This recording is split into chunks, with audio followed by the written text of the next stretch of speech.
थक गया हूँ यार ये परिवार के झगड़ों से। समझ में नहीं आता कि किसे सही कहूँ और किसे गलत। अगर बीवी का कहना मानो तो माँ बोलती है बीवी का गुलाम, और अगर माँ का कहना मानो तो बीवी बोलती है माँ का गुलाम। लेकिन उन दोनों को यही नहीं पता कि दोनों ही मेरे लिए जरूरी है, क्योंकि अगर एक मेरी जिंदगी है तो एक ने मुझे जिंदगी दी है।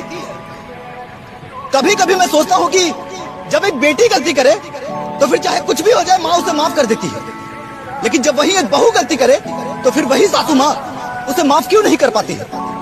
और जब एक माँ गलती करे तो फिर चाहे कुछ भी हो जाए बेटी उससे रिश्ता नहीं तोड़ती है, लेकिन जब वही एक सासू माँ गलती करे तो फिर वही बहू उससे रिश्ता क्यों तोड़ने लग जाती है। जिंदगी प्यार देने और लेने का नाम है, और मेरा मानना यह है कि इस दुनिया का आने वाला कल भी झूठा है और बीता हुआ पल भी झूठा है।